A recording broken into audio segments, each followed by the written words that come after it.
Presidente Jair Bolsonaro assina medidas para reduzir tributos do diesel e gás de cozinha e também tarifas sobre a energia elétrica. Na saúde, o governo federal autoriza o Brasil a aderir ao COVAX Facility, aliança internacional para acelerar o desenvolvimento e a fabricação de vacinas contra a Covid-19. Esses são os destaques de hoje e veja também. Mesmo com os impactos econômicos da pandemia, o movimento nos portos brasileiros aumenta. E o Ministério da Infraestrutura prepara 50 concessões de aeroportos, rodovias e ferrovias pelo Brasil. Terça-feira, 2 de março de 2021, o Brasil em Dia está começando.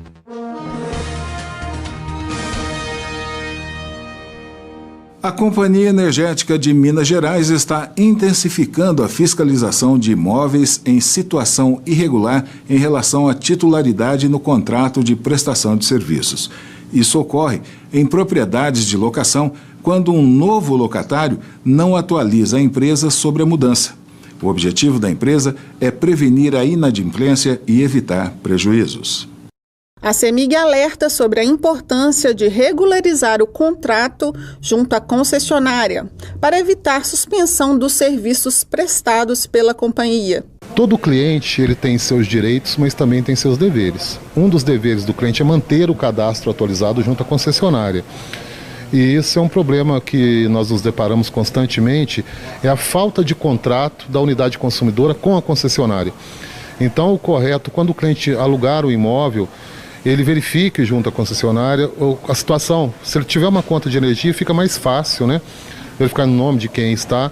E o correto, o ideal é que ele transfira essa unidade consumidora para o seu nome, para que não haja nenhum problema. Caso ele tenha alguma dúvida com relação se aquela unidade consumidora tem um contrato ativo ou não, e ele não tem uma conta de energia, ele pode olhar no medidor de energia elétrica, no seu padrão, no medidor, embaixo tem 3 letras e 9 números.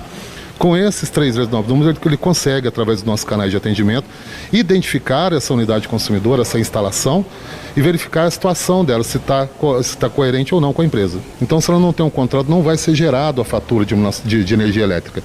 Então, nesse caso, ele tem um prazo aí, no máximo até 7 dias para poder regularizar essa situação junto à concessionária, senão ele terá o fornecimento de energia suspenso até que seja regularizado esse contrato. O correto é que seja feito, né, um contrato de locação do proprietário juntamente com o locatário para evitar esse desgaste, esse tipo de problema. Que o correto é que a instalação fique no nome de quem está morando na residência e não do proprietário. Para regularizar a situação, o cliente deve procurar os canais de atendimento da companhia energética. Consegue fazer pelo site da CEMIG, que é o cemig.com.br, ele vai fazer um cadastro mediante cadastro e senha para poder fazer essa troca de titularidade. Através do WhatsApp também ele consegue fazer essa opção de troca de titularidade. E os nossos atendimentos presenciais, nas nossas agências de atendimento ou nos postos credenciados. Para outras informações sobre direitos e deveres do consumidor no contrato de prestação de serviços com a CEMIG, acesse o site da empresa, assim como aparece aqui na tela da TV. Um motociclista morreu ao bater num poste no início da manhã de hoje na Vila Virgínia, em Ribeirão Preto. O acidente aconteceu na rua Abílio Sampaio, perto da Pio 12.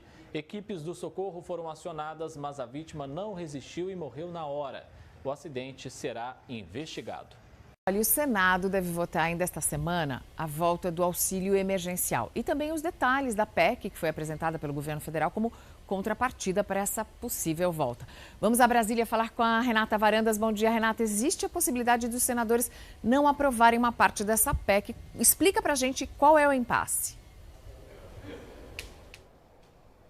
Oi, Mariana, bom dia para você, bom dia a todos. Sim, existe sim. O que acontece? A PEC emergencial, ela é muito grande, ela tem vários entraves aí, principalmente por conta do Senado. Por quê? Porque a PEC emergencial, ela não fala só do auxílio emergencial. O auxílio emergencial está sim, está acordado, a expectativa são de 4 parcelas de R$250. Só que o que a PEC emergencial diz? Que é preciso fazer corte de gastos também, porque precisa pagar esse valor. Então, o que seriam esses cortes de gastos? Congelamento de salário de servidores, por exemplo, isso é uma grande polêmica aqui em Brasília. A possibilidade de você não deduzir mais do imposto de renda, por exemplo, seus gastos com saúde e educação. E também tem um outro ponto que pega muito muito aqui, principalmente no Senado, é a chamada desvinculação da saúde e educação. O que significa isso? O governo não seria mais obrigado a investir um valor mínimo, um piso, tanto em saúde quanto em educação. E os senadores não estão gostando nada dessa proposta. Então, existe sim esse entrave. No Senado Federal, a expectativa é que a PEC emergencial seja lida hoje, seja discutida e que só vá à votação na quinta-feira. Mas lembrando que existe mesmo a possibilidade de que a PEC não seja toda aprovada e somente o auxílio emergencial. Esse valor do auxílio emergencial não está na PEC. Aí teria que ser, sim, por uma medida provisória que seria enviada aqui do Palácio do Planalto para o Congresso Nacional e seria definido, teoricamente, esse valor aí de R$ 250. Bom, agora a gente vai ter que aguardar. Sérgio. Renata, eu acho que vale lembrar quais são os votos mínimos necessários para a aprovação dessa PEC. É isso, Sérgio, porque PEC é PEC. A gente começa a brincar aqui em Brasília, a gente sempre fala que projeto de lei é uma coisa, PEC é outra. São necessários no mínimo 308 votos para aprovar e PEC são em 2 turnos. Lembrando que PEC não precisa vir para o Palácio do Planalto para sanção presidencial. PEC é aprovada e promulgada, mas 2 turnos no Senado, 2 turnos na Câmara.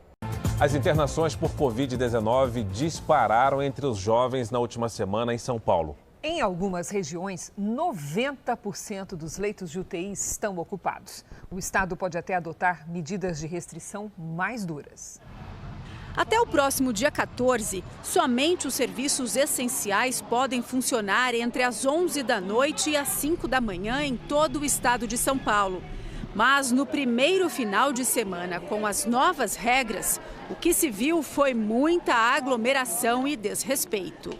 Foram 286 autuações. Os próprios fiscais ficaram assustados de ver o número de estabelecimentos abertos e o número de pessoas como que se não houvesse amanhã. O Centro de Contingência do Estado estuda até implantar uma fase de restrição mais rigorosa para conter o avanço da doença. A gente tem assistido repetidamente o desrespeito, a transmissão, e realmente nós estamos sim discutindo esse momento que está bastante crítico. A maior preocupação hoje em São Paulo é o aumento nas internações nos últimos dias.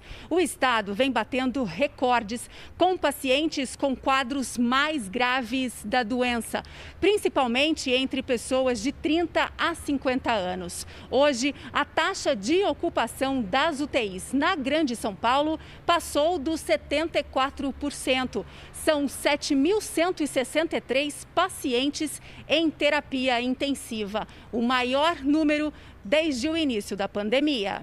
Precisamos da colaboração da população.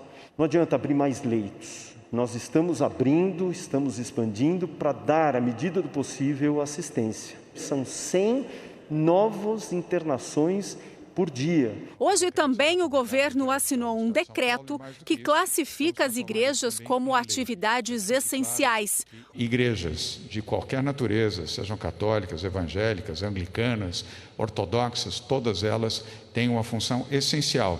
E entendo que a oração ajuda muito a aumentar a sua resiliência, a sua resistência, a sua esperança em relação ao futuro.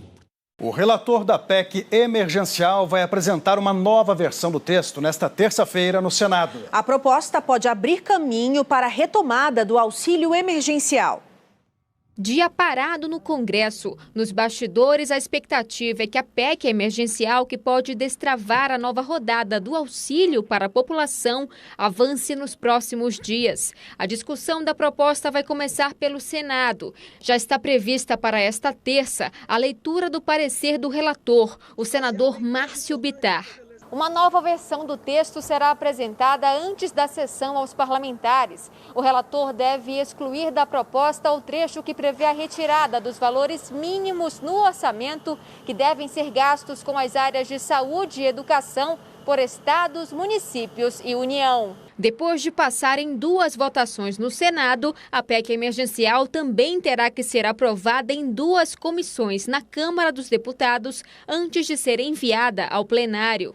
Mais cedo, nesta segunda-feira, os presidentes da Câmara e do Senado se reuniram com os representantes da indústria. Eles foram ouvidos por empresários que integram o Conselho Superior Diálogo pelo Brasil. A reunião foi comandada pelo presidente da Federação das Indústrias de São Paulo, Paulo Scaff. Arthur Lira e Rodrigo Pacheco se comprometeram com a aprovação das reformas tributária e administrativa. Nos controles técnicos, aí vem ele, Arthur Simões. Arthur, bora, estouramos um pouquinho o tempo. Vamos pro intervalo, toca a musiquinha. E já a gente volta aqui na sua